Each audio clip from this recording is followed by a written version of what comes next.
네, 부산은 지금 함께하고 계신 시각 5시 45분입니다. 한 주간 전 세계 곳곳에서 일어난 주요 이슈들 정리해보는 시간이죠. 동의대 아시아개발연구소장 김태환 교수 나와 계십니다. 안녕하세요. 예, 안녕하세요. 네, 지난주 금요일 20일 미국 공화당의 도널드 트럼프 당선자가 국회의사당에서 제45대 미국 대통령 취임식을 가졌습니다. 예.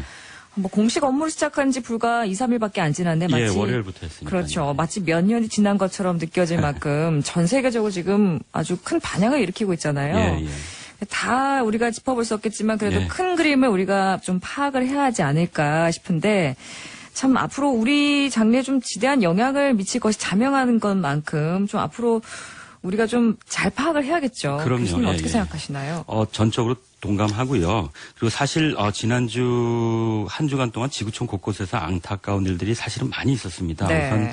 우선 필리핀의 현직 경찰관들이 한국인 사업가를 납치해서 1억 2천만 원의 몸값을 받았으면서도 살해하고 시신을 소각했다는 그런 충격적인 일이 작년 10월에 발생했었다고 뒤늦게 우리 외교부가 17일 날 밝혔었는데요. 네. 지난 연말에도 필리핀에 골프 관광을 간 한국인들이 현지 경찰에 체포되고 구금돼서 몸값을 치른 후에 겨우 풀려났다는 AFP 통신 보도가 바로 어제 있었습니다. 예. 그래서 이게 두테르테 대통령 취임 이후에 마약 범죄를 초법적으로 단속하는 과정에서 드러나는 어떤 필리핀 경찰들의 폐해의 한 단면이기도 한데 한국과 필리핀 사이의 외교 문제가 될 수도 있는 상황이고요.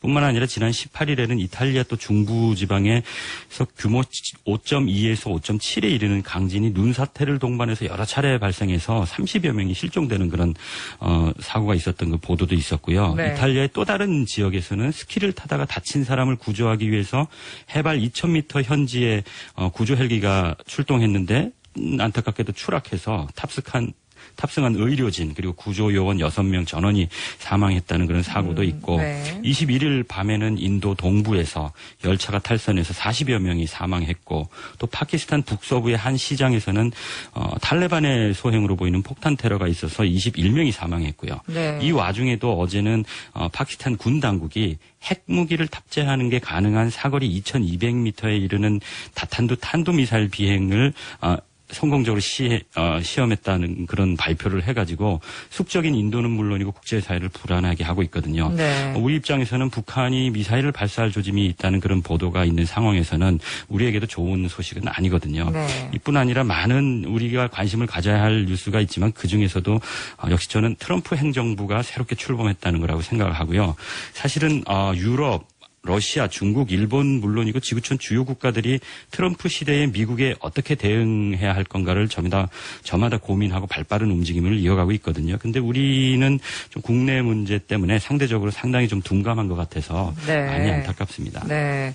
이 트럼프 취임식 이후에 좀 현지 언론들을 쭉 살펴보니까 네. 일단 여성들이 주축으로 한 반 트럼프 시위, Not My President 이게 피켓을 들고 시위하는 거를 크게 대단했습니다. 보도하고 있고 또 미국의 유명 연예인들 뭐 마돈나, 엠마 왓슨 많은 예. 연예인들이 이 반 트럼프 시위 합세하는 보도가 많이 네네, 있더라고요. 맞습니다. 예. 심지어 이번 취임식 뭐 반쪽짜리다 이런 네네네. 평가도 있는데 교수님 좀 어떻게 평가하시나요? 사실 트럼프는 처음부터 호불호가 극명하게 갈리는 인물이었고요. 대통령이 된 지금도 그렇고요.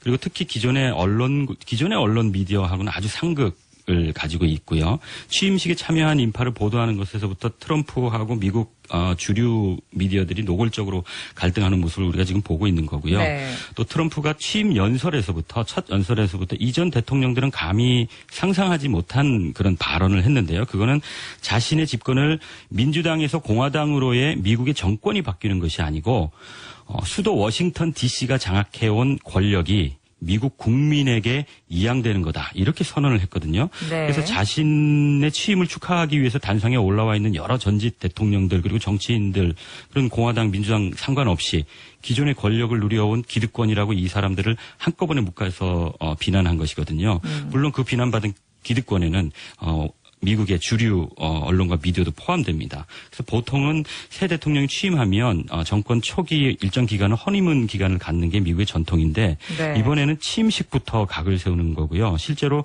반트럼프 시위에 참석한 미국인은 미국 전역에서 수백만 명에 이릅니다. 네. 그리고 또 뿐만 아니라 지구촌 주요 국가들의 도시에서도 반 트럼프 시위가 같이 있었고요. 그래서 마치 트럼프 대통령의 출범이 미국뿐만이 아니라 전 세계가 반발하는 거 아니냐 뭐 그런 모습으로도 보이고 있는데요. 네. 그렇지만 제가 청취자님들께 분명히 말씀 올리고 싶은 거는 우리에게 중요한 건 뭐 트럼프가 좋다 나쁘다 뭐 그런 게 중요한 게 아니고요. 트럼프 반대 시위나 기존 미디어와의 갈등은 사실은 미국 국내 문제고 미국의 정치입니다. 그래서 미국 국민들이 고민할 문제고요. 네. 우리는 트럼프가 우리에게 어떤 정책을 취할 건지 어떤 행동을 하려고 하는지 그것에 관심을 가지고 어떻게 우리에게 대응할 건가 거기에 관심을 가져야 하지 않을까 생각을 합니다. 심지어는 미국의 저명한 정치학자는 2년 내에 트럼프가 탄핵당할 거다 막 그렇게 말하기도 그래요? 하거든요. 하지만 그런 건 다 미국 국민들이 고민할 것이고 우리는 미국이 트럼프가 권력을 가졌으니까 미국이 우리에게 어떻게 달라질 것인가 거기에 초점을 좀 더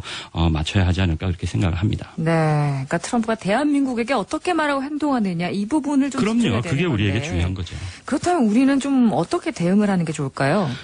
트럼프의 가 불확실하기 때문에 섣불리 대응하지 말고 좀 한동안 지켜봐야 된다. 이런 의견이 적지 않은데요. 그렇지만 저는 다르게 생각하는 게 그건 트럼프가 취임하기 이전까지는 그랬는데 이미 트럼프는 대통령이고 업무를 보고 있고요. 그리고 또 첫 번째 업무를 통해서 보여준 게 너무나도 분명합니다. 환태평양 경제 동반자 협정, 그러니까 TPP를 탈퇴하겠다는 행정명령을 발했고요. 네. 그리고 심지어 나프타 북미 자유무역 협정도 재협상하겠다고 분명히 밝혔습니다. 그거는 FTA가 미국의 일자리를 빼앗아가고 미국의 부를 빼앗아갔다는 그런 선거 기간 동안의 언행을 그대로 생각보다 더 빨리 실천에 옮기는 거거든요. 네. 그래서 싼 임금을 찾아서 중국으로 개발도상국으로 제조 공장을 옮겼던 미국은 물론이고 지구촌의 대기업들에게 미국으로 공장 다시 와서 지어라. 그렇게 노골적으로 압력을 가하는 거거든요. 그래서 네. 실질적으로 한국의 현대라든가 미국의 애플, 심지어 중국의 대기업들도 미국에 투자하는데 아주 경쟁적으로 뛰어들 정도로 지금 그런 상황입니다. 그래서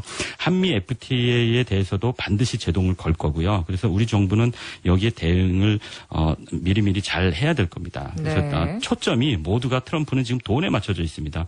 이제까지 미국에서 돈 벌던 국가 기업들 이제는 다시 돈 내놔라 이런 식이거든요. 네. 참 이 돈 초점 얘기하니까 생각나는 게 일단 우리나라에 대해서는 주한미군 분담금 문제가 나올 것 같아요. 그렇죠. 선거 예, 예. 기간 동안에도 한국의 안보를 미국이 지켜주고 있는데 한 푼도 안 낸다 이러면서 좀 비판적인 목소리를 많이 냈지 않습니까? 예. 분담금 문제는 반드시 논란이 될 겁니다. 네. 어떤 분들은 한미 동맹이 중요하니까 분담금을 대폭 올려야 한다고 주장을 하기도 하는데 물론 뭐 틀린 말은 아니겠지만 국가 간의 행위는 항상 협상이거든요. 그래서 한국이 방위비 분담금을 올릴 수 있다고 미리 말하는 거하고 분담금을 지금도 충분히 부담하고 있다 하고 말하는 거는 장차 협상에서 그 출발점을 다르게 하는 거거든요. 그래서 네. 예를 들면 한국의 경제 규모에 비해서 방위비가 작다고 트럼프는 얘기하지만 사실은 한국은 이미 GDP 대비 2.6% 이상을 방위비로 쓰고 있어서 미국의 나토 주요 동맹국인 유럽의 선진국들이 2%를 넘지 않는 국가들이 참 많거든요. 더구나 우리 한국은 국민 개병제를 하고 있고 미국산 무기를 엄청나게 사오기 때문에 아마 미국 동맹국 중에서 한국에 가장 많이 미국에 기여하고 있다 하는 그런 논리들을 중심으로 해가지고 우리가 적극적으로 분담금 문제에서도 이렇게 대응을 하면 생각보다 그렇게 많이 분담금 올리지 않을 수 있는 상황이 될 수도 있습니다. 네. 또 이 주한미군 얘기가 나왔으니 좀 민감한 질문을 마지막으로 드려야겠습니다. 네네. 사드 문제 좀 네네네. 어떻게 하는 게 좋을까요? 짧게 말씀드리면 저는 사드 문제는 처음부터 잘못 불거져 나왔다고 그렇게 생각을 하거든요. 본질적으로 사드 문제의 원인은 북한의 핵과 미사일입니다. 그래서 북한의 핵과 미사일 기술 진전이 임계치에 다다랐다는 인식이 바로 작년에 2번에 걸친 핵실험 이후에 한미 간에 공감되었습니다. 네. 그래서 북한의 핵뿐만이 아니라 미사일로부터 주한미군의 안전이 보장되어야 주한미군이 한국을 방위할 수 있다는 거. 그래서 사드를 배치하는 거거든요. 그래서 네. 사드 배치하는 것은 주한미군을 보호하기 위해서 배치하는 겁니다. 이게 핵심인데 우리가 이것을 사드 배치를 발표할 때부터 마치 한국을 보호하기 위해서 한국이 자주적으로 이렇게 능동적으로 배치를 하는 것처럼 국내외에 홍보를 했기 때문에 네. 사실 미국에게는 뭐 큰 소리 치지 못하면서도 한국한테 자꾸 목리를 부리고 중국이 할 수 있는 그 원인을 우리가 제공한 거거든요. 그래서 지금이라도 정부가 좀 더 솔직하게 사드는 미군을 보호하기 위해서 미군이 배치하는 거다. 네. 한국은 사드 배치가 미군 보호의 유일한 방법이라고 생각하진 않지만 동맹국으로서 미국이 원하면 뭐 반대할 수는 없다. 네. 이렇게 하면 그게 명분을 만드는 최선의 지혜가 방법일 필요하군요. 것 같습니다. 지금까지는. 네, 알겠습니다. 오늘 말씀 감사합니다. 네, 부산은 지금 저희는 내일 다시 찾아뵙겠습니다. 지금까지 이지연이었습니다. 감사합니다.